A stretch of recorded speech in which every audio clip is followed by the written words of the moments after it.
కొన్నిసార్లు అసలు సంబంధం లేదనిపించే విషయాల్లోనే అసలు రహస్యం దాగుంటుంది. ఈరోజు మనం సరిగ్గా అలాంటిదే చూడబోతున్నాం.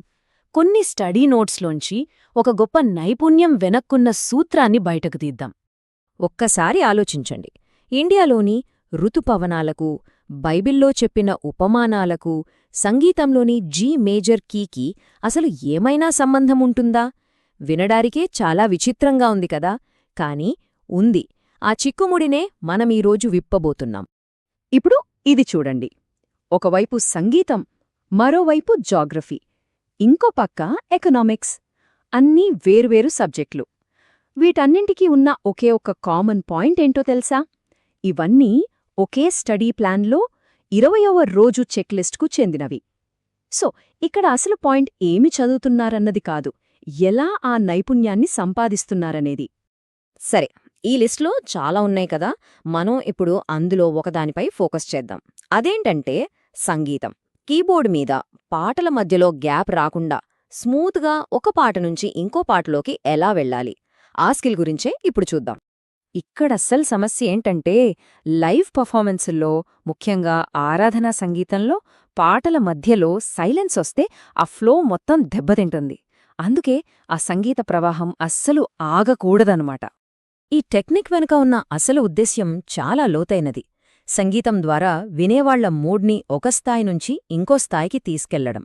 అంటే ప్రశంసల నుంచి ప్రార్థనలోకి, భక్తి నుంచి ఆనందంలోకి. ఈ ప్రయాణంలో ఎక్కడా మ్యూజిక్లో బ్రేక్ రాకుండా చూసుకోవడం. మరి ఈ ఫ్లోని ఎలా సాధించాలి? దానికోసం ఏ మ్యూజిషియన్కైనా ఉపయోగపడే ఒక టూల్ కిట్ లాంటి 4 టెక్నిక్స్ ఉన్నాయి. ఇప్పుడు వాటిని చూద్దాం. ఓకే, ఇక్కడ కనిపిస్తున్నాయి కదా ఆ 4 పద్ధతులు. పేర్లు కొంచెం టెక్నికల్గా అనిపించొచ్చు, కానీ కాన్సెప్ట్ చాలా simple. Pedal point, common chord, modulation, fermata plus resolution, ఇంకా హోల్ స్టెప్ మాడ్యులేషన్ అప్. సరే, ఇప్పుడు ఒక్కోదాన్ని విడుమర్చి చూద్దాం. మొదటిది పెడల్ పాయింట్. చాలా సింపుల్. కీబోర్డ్ మీద లెఫ్ట్ హ్యాండ్తో లేదా బాస్ గిటార్తో ఒకే ఒక్క నోట్ను కంటిన్యూస్గా ప్లే చేస్తూ ఉంటారు. అదే సమయంలో రైట్ హ్యాండ్తో పైన కార్డ్స్ మారుస్తూ ఉంటారన్నమాట. దీనివల్ల ఏమవుతుందంటే ఆ కింద వినిపించే స్థిరమైన నోట్ ఒక యాంకర్లాగా పనిచేస్తుంది. దానిపైన కార్డ్స్ మారుతుంటే ఒక రకమైన టెన్షన్ క్రియేట్ అయ్యి సంగీతం ముందుకు వెళుతున్న ఫీలింగ్ కలుగుతుంది. ఇక రెండోది కామన్ కార్డ్ మాడ్యులేషన్. ఇది చాలా తెలివైన టెక్నిక్. ఒక పాట నుంచి వేరే కీలో ఉన్న ఇంకో పాటకి మారాలి అనుకోండి. ఆ 2 కీస్లోనూ కామన్గా ఉండే ఒక కార్డ్ను పట్టుకుని దాన్ని ఒక బ్రిడ్జ్లా వాడుకుంటారు. ఇంకా సింపుల్గా చెప్పాలంటే ఇదొక కామన్ ఫ్రెండ్ లాంటిది. ఇద్దరు కొత్తవాళ్లని కలపడానికి ఒక కామన్ ఫ్రెండ్ ఎలా హెల్ప్ చేస్తాడో, ఈ కామన్ కార్డ్ కూడా 2 వేర్వేరు కీస్ని అంతే స్మూత్గా కలుపుతోంది. మూడోది కొంచెం డ్రమాటిక్గా ఉంటుంది. ఫెర్మాటా అంటారు.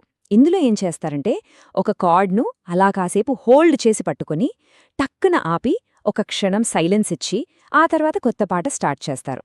ఇది చాలా పవర్ఫుల్ టెక్నిక్. ముఖ్యంగా ఎమోషనల్ షిఫ్ట్స్ తీసుకురావాలనుకున్నప్పుడు బాగా పనిచేస్తుంది. ఆ ఒక్క క్షణం నిశ్శబ్దమే రాబోయే మార్పుకు ఆడియన్స్ను ప్రిపేర్ చేస్తుంది. ఇక నాలుగోది హోల్ స్టెప్ మాడ్యులేషన్. ఇది మనం చాలా పాటల్లో వినే ఉంటాం. పాట చివరికొచ్చేసరికి ఆ జోష్ని, ఎనర్జీని పెంచడానికి ఉన్న కీ నుంచి ఒక స్టెప్ పైకి వెళ్తారు. ఉదాహరణకు జీ మేజర్ నుంచి ఏ మేజర్కి మార్చడం లాంటిది. ఈ మార్పు ఒక స్ప్రింగ్ బోర్డ్ లాంటిది. అలా ఒక్కసారిగా కీ మారగానే మ్యూజిక్లో ఎక్స్ట్రా ఎనర్జీ యాడ్ అయి వినేవాళ్లలో కూడా ఉత్సాహం పెరుగుతుంది. ఓకే, ఇప్పటిదాకా మనం థీరీ చూసాం కదా. ఇప్పుడు ఈ టెక్నిక్స్ని ప్రాక్టికల్గా ఎలా వాడతారో కొన్ని ఉదాహరణలతో చూస్తే మనకు ఇంకా బాగా అర్థమవుతుంది. మన మొదటి ఉదాహరణ జీ మేజర్ స్కేల్లో ఉన్న ఒక పాట నుంచి డీ మేజర్ స్కేల్లో ఉన్న ఇంకో పాటలోకి స్మూత్గా ఎలా మారాలి. ఇక్కడ చూడండి, ప్రాసెస్ చాలా సింపుల్. జీ కార్డ్తో పాటను ముగించి వెంటనే బీ కార్డ్ ప్లే చేస్తారు. అసలు మ్యాజిక్ అంతా ఈ బీ కార్డ్లోనే ఉంది. ఎందుకంటే ఇది జీ మేజర్, డీ మేజర్ రెండింటిలోనూ ఉంటుంది. సో ఇదొక పర్ఫెక్ట్ బ్రిడ్జ్లా పనిచేస్తుంది. ఆ తర్వాత ఏ కార్డ్ ప్లే చేసి కొత్త కీ అయిన డీ మేజర్లోకి చాలా ఈజీగా ఎంటర్ అవుతారు. సరే, ఇప్పుడు ఇంకో ఇంట్రెస్టింగ్ ఎగ్జాంపుల్ చూద్దాం. సి మేజర్ నుంచి దాని రిలేటివ్ మైనర్ అయిన ఏ మైనర్కి ఎలా మారాలి. సాధారణంగా ఏం చేస్తారు? సి మేజర్ పాటని సి కార్డ్తో ముగించి ఆ తర్వాత ఏ మైనర్ పాట మొదలుపెడతారు. కాని ఇక్కడొక మంచి టెక్నిక్ ఉంది. పాటను సి కార్డ్తో ముగించే బదులు జీ కార్డ్ దగ్గర ఆపి అక్కడ్నుంచి డైరెక్ట్గా ఏ మైనర్ కార్డ్కి వెళ్ళాలి. ఇది సడన్గా అనిపించినా వినడానికి మాత్రం చాలా బాగుంటుంది. సరే, ఇప్పటిదాకా మనం సంగీతంలోని ఒక చిన్న టెక్నిక్ గురించి చాలా లోతుగా మాట్లాడుకున్నాం. ఇప్పుడు మళ్ళీ మనం మొదలుపెట్టిన దగ్గరికి వద్దాం. అసలు మనం ఈ డిస్కషన్ ఎందుకు మొదలుపెట్టాం? గుర్తుంది కదా, ఋతుపవనాలు, ఎకనామిక్స్, బైబిల్ స్టోరీలు, మ్యూజిక్ స్కిల్స్ వీటన్నింటినీ కలిపేదేంటి? సింపుల్, ఇవన్నీ ఒకే రోజు ప్రాక్టీస్లో భాగాలు. ఇక్కడే మనకు అసలు సూత్రం అర్థమవుతుంది. ఏ రంగంలోనైనా సరే నైపుణ్యమనేది ఒక్క రోజులో వచ్చేది కాదు. ఏదో ఒకరోజు స్ఫూర్తి వస్తే వచ్చేసేది అస్సలు కాదు. అది క్రమశిక్షణతో, రోజూ చేసే సాధనతోనే వస్తుంది. మొదటి రోజు, రెండో రోజు, 20వ రోజు, ఇలా ప్రతిరోజూ చేసే ఆ చిన్న చిన్న ప్రయత్నాలే మనల్ని నైపుణ్యవంతులుగా చేస్తాయి. అందుకే ఈ సూత్రాన్ని మన జీవితానికి అన్వయించుకుని ఒకసారి ఆలోచిద్దాం.